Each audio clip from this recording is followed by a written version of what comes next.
Just thought I'd do a video showing the overhaul of this old air rifle of mine. This is a BSA Meteor I've had about 22 years, and it's time for an overhaul. So I've bought a service kit with new seals and new spring, and I just thought I'd show step by step, as most break barrel rifles are similar, of how to fit all the new parts. So here we go.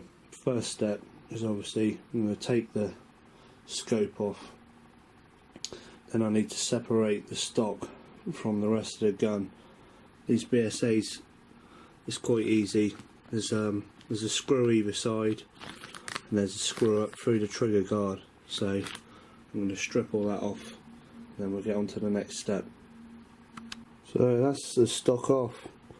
Next step is to just pull off the end cap piece of plastic, and then you need to push out these two pins and remove the trigger assembly. So I'll do that now. Now with the trigger removed, the next step is to compress the spring on the end to remove this pin. Depending on the gun you've got, the springs can be really strong, but I've stripped this gun down about 10 times over the years, and I know if I use two screwdrivers the same size and push down, I've got the strength to take that pin out without it ricocheting up and hitting me in the face. But you've got to be really careful. You could use a piece of tubing and cut a slot in it a bit wider than the pin, but small enough bore to go inside, and use that to make a safe extraction tool. But well, I've done it so many times, I'm just going to use the screwdriver method to take that pin out. So that's the next step. So with the pin removed, the spring assembly slides out. The next step is to retrieve the piston, which will slide out. Need to break the barrel and release the catch so you can slide it out. So that's the next step. Well, you can see I've got the piston out.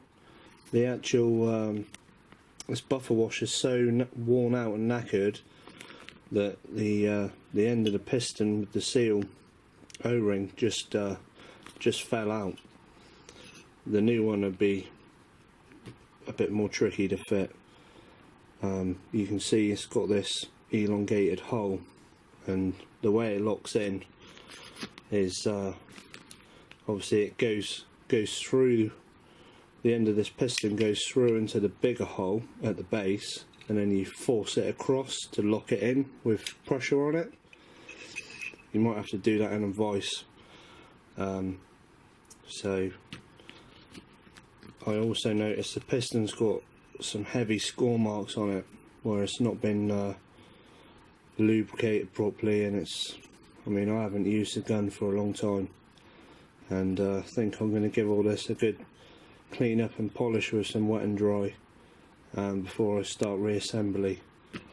But basically with this piston, you just got to hook this O-ring off to replace it with a new one, and then this like buffer washer just needs replacing with the new one that's in the kit that I've brought, and just use the original retainer washer when you put it all back together, and then we can get this overhauled and go on to the next step.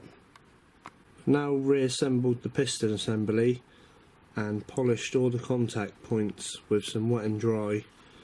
When the O-ring was off as well, I gave the end of the piston a good clean as well, and then just used a little bit of light metal polish just to get them up as polished as surface as possible to reduce the friction. So yeah, now's the reassembly. One thing you might want to do is the slot where the cocking lever slides up and down. Sometimes you get a sharp burr on the inside, and that can cut your new seal when you slide the piston in. So just use a file and then some wet and dry paper, and then you can wrap some cloth around the old spring and use that to get any swarf or crap out of the inside of the chamber before you put the piston in. The other thing you want to do is use some Moly grease on the new seal and all the contact points, and put a coating of grease on the spring and on the end of here on the inside, just to help reduce all the friction. So the other thing as well, once you've greased it and slid your piston in, you want to make sure that this slot is at the bottom. So obviously it's where the cocking lever is going to slide into there, so that's the next step. I'm going to get the grease and start the reassembly. Thought just to make it easier and show you with the installation, where I haven't obviously got the special BSA tool to put it in, it just shows how easy you can knock some up. I've got this old box wrench and literally just cut the hex off the end and then cut this notch in there. This is exactly the same diameter as this washer, and it fits lovely inside the end here. So if you secure your gun in a bench vise, you can then use this, make your own tool up with a piece of board or wood on the end, and use your weight on your hip to compress the spring, and the notch will allow you to put the retaining pin in safely. Can't really muck about, especially if you're putting a hop up spring, a bigger spring in for a bit more power. I'm putting a standard spring back in, so it's not going to be too much drama, but it's not to be toyed with. The amount of force that one of these springs under compression, if it went wrong, you could do yourself an injury. So just wanted to make a little tool up just to show you, so you can compress your spring. So I'm going to get on and put the spring back in now. Right, the spring's back in, the plastic end cap's back on. Now got to install the trigger. It's just the two pins. Obviously this hole is the top, and then this hole goes into the bottom. The pins on this gun are quite a loose fit because it's been apart so many times over the years. I'm going to put a tiny little bit of smear of grease on the pivot points on the trigger and put it back in, so I'm going to do that now. The last job to do on this renovation is replace the breech seal. This is the new one already in. All I did was use an X-Acto knife. You can get proper seal removing hooks, but I just dug it in the edge and hooked it out. Here's the old one. Came out really easy. The new one, you just put a tiny little bit of grease around the skirt at the bottom and then just push it into the barrel, and yeah, that'll seal when the rifle's closed up. So that's the new breech seal fitted. So there's the new breech seal fitted. I've pushed it in on my finger as far as it can get all seat, and then just shut the barrel down. It's not cocked, I only just broke it.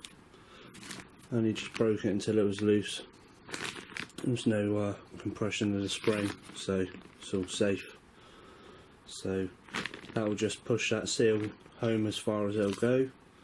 So that's the gun reassembly finished. So I hope this video helps. Most of these break barrel spring action guns are very similar. If you're unsure about any of it, you can always take your gun to a gunsmith's and get it all done with a service.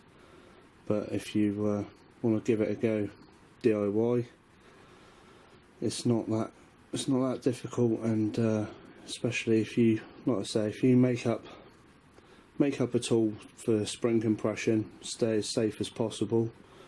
And I like these BSA Meteors.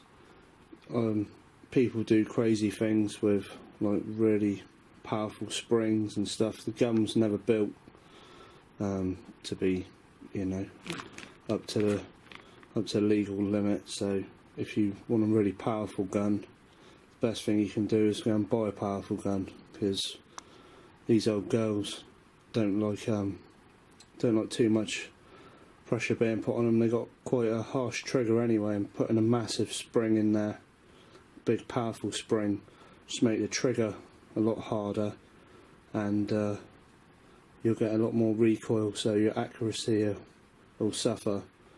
So all that's left for me to do with this now is put the scope back on the rails, and I can take it out in the garden tomorrow, do some plinking and zero the scope back in when I'm shooting at the targets. So yeah, that's the video done and dusted. I hope you enjoyed it. Thanks very much for watching.